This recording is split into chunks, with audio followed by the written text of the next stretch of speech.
Welcome back to the Deep Dive. One of the things we love to do on this show is take a closer look at the things that really impact our lives, especially right here in Deer Park, LaPorte, and Pasadena. Absolutely. That's what Think and Act Locally is all about, right? Exactly. And today, we're diving deep into something that's near and dear to all of our hearts, our kids' education. It's so important. Yeah, we're taking a look at an article from the Mises Institute called Indoctrination, 35 Years of the U.S. Department of Education. Okay. And it really got us thinking, about the role of government in education, especially at the federal level. Right. One of the things that really jumped out at us was this idea that the U.S. spends a ton of money on education per student, way more than a lot of other countries, but our students aren't necessarily performing any better. Yeah. It's kind of a head-scratcher when you think about it. So we're going to try to unpack some of the arguments in this article, look at some of the data, and see if we can figure out what it all means, especially for us here in our local communities. Sounds good. So let's jump right in. The article starts off by talking about the Department of Education's budget and how it's just exploded since the department was created back in 1980. And it's pretty staggering when you look at the numbers. Yeah. In 2016, the department had a budget of like $70.7 billion. Wow. And on top of that, they were asking for another $75 billion to fund pre-K. So we're talking serious money here. Yeah, and it makes you wonder, are we getting our money's worth? Are we seeing that kind of return on investment in terms of the quality of education our kids are getting? It's a good question. The article goes on to compare the U.S. to other countries in terms of how much we spend per student as a percentage of our per capita income. Okay. And the U.S. spends a whopping 23.2%, which is a full 9% more than Singapore. And Singapore is known for having a really strong education system. Exactly. And yet when you look at the results, over 26 other countries that actually spend less per student than the U.S. are getting better outcomes. Like the U.S. ranks 35th in math internationally and 27th in science. Meanwhile, Singapore, which, remember, spends less than us, ranks first in math and second in science. So something's not adding up here, right? It seems like there's more to the story than just how much money we're spending. That's what I'm thinking. And the article points to a few areas where they think the U.S. system might be going wrong. One of the big ones is standardized testing. Oh, yeah. That's a hot topic. Yeah, American students take something like 112 standardized tests between pre-K and 12th grade. You hear that? 112 tests. It's a lot of testing. It is. And when you compare that to a lot of these top-performing countries, they're only testing their students like 3 times throughout their whole school career. Wow, that's a huge difference. And it makes you wonder if all this testing is actually helping our kids learn, or if it's just creating a ton of pressure and taking away valuable time from actual learning. It could be doing more harm than good. Right. Like, are we so focused on measuring everything that we're missing the bigger picture? It's something to think about. And this whole focus on measurement kind of ties into another issue the article brings up, which is grade inflation and lowered standards. Yeah. There's this idea that everyone needs to be a winner, but that might not be setting kids up for success in the real world. They give this example of a school district in California where they actually changed their grading scale. So now if a student gets above an 80%, it's automatically an A. Seriously? Yeah. And anything below a 20% is an F. So you could literally have a student getting like a 50% on their work and they'd end up with a C. That doesn't seem very accurate or helpful. Right. Like, are we really doing kids any favors by not being honest about where they stand academically? I don't think so. Okay, so now the article moves into some pretty sensitive territory. Yeah. They start talking about the potential for bias in the curriculum, particularly in subjects like history and social studies.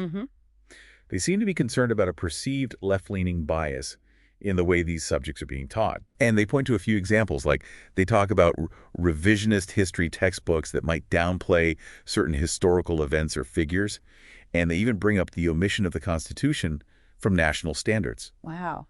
Yeah, and they also mention the banning of certain classic works of literature from school curricula. They raise the question of whether schools should be striving for absolute neutrality or if it's inevitable that certain values are going to be emphasized. It's a tricky issue. It really is. So I guess the question is, how do we ensure that kids are getting a well-rounded education where they're exposed to different viewpoints and taught how to think critically and form their own opinions? That's the million-dollar question, isn't it? It really is. But, it's not all doom and gloom. The article does highlight some alternative approaches to education that are actually seeing a lot of success. And that's what we're going to explore next. That sounds interesting. So, one of the things I appreciate about this article is that it's not just all doom and gloom. Right. They do point out some bright spots. They talk about organizations like Excellent Educational Solutions and the Harlem Success Academy as examples of programs that are, kind of breaking the mold and getting some pretty impressive results. And what's so interesting about them? Well, one thing that stands out is that a lot of these programs are operating outside of the traditional public school system. Oh, okay. So they have more freedom. Exactly. Yeah. They have more flexibility when it comes to curriculum, teaching methods, even how they measure student success. And another key element they highlight is parental involvement. Mm-hmm. These programs really emphasize the importance of parents being actively engaged in the learning process. It's not just about dropping your kids off at school and hoping for the best. Parents are really involved. And, that just makes sense, right? Honestly. Right. When parents are invested, kids are more likely to thrive. But I'm wondering, is it all just about parental involvement? Or are there other factors at play here? Oh, for sure. There are other factors. One thing that these programs seem to have in common is a real commitment to high standards and a culture of achievement. Okay, so they're not shying away from pushing kids to excel. No, they're not. They believe that all children are capable of learning and excelling, Right. given the right support and environment. And I think that's something we talk about a lot on this show, that whole idea of think and act locally. Absolutely. We can have these big national conversations about education, but ultimately the impact is felt right here in our communities, in Deer Park, LaPorte, Pasadena, our schools. Right. It's about what's happening in our own backyard. Yeah. So, this article also touches on the issue of government-funded pre-K, which has been, a pretty hot-button topic for years. Yeah, it has. And the article raises some concerns about government-funded pre-K potentially becoming a tool for, indoctrination. Okay. Indoctrination. They use the example of the UK, where they adopted universal pre-K back in 2007. And while it did provide free childcare, which was helpful for a lot of families, Sure. the actual educational gains for the kids seem to be pretty limited. Oh, interesting. So it's not this clear-cut solution. There are valid points on both sides of this debate, What are your thoughts? Well, yeah, it's complicated, right? It is. On the one hand, early childhood education is incredibly important. But then there's also that concern about, government overreach. Right? And I think it's really a question for each community to grapple with. Yeah. What works in one place might not work in another. We need to have those conversations locally, considering the specific needs of our families and our children. Exactly. Thinking and acting locally. Mm-hmm. So I guess the big question is, what can we do? What can we do right here, right now to make a difference in our schools? Well, the article really emphasizes a few key things. Parental involvement, Right. seeking out alternative educational models if those are available, and pushing for more local control over the curriculum and the teaching methods in our schools. It's about empowering parents and communities to really take ownership of their children's education. So it's about being informed, being engaged, and being proactive. Exactly. It's about asking those tough questions, advocating for our kids, and supporting initiatives that align with our values. Absolutely. Because at the end of the day, education is about so much more than just test scores and, funding formulas. Right. It's about preparing our kids to be successful, well-rounded individuals who can contribute to their communities and make a positive impact on the world. That's such a great point. We all want what's best for our kids. Of course. And that starts with ensuring that they're getting a quality education that equips them with the knowledge, the skills, and the values they need to thrive. Absolutely. And if this conversation has resonated with you, I encourage you to check out the full article. We'll have a link to it in the show notes. It's a really thought-provoking piece, and it'll give you a lot to think about. As we were talking about these alternative programs like Excellent Educational Solutions and the Harlem Success Academy, it made me think, what makes them so successful? Is it something that we could, replicate here? Yeah, that's a great question. And, one thing that really stands out to me about these programs is this idea of building a culture of high expectations.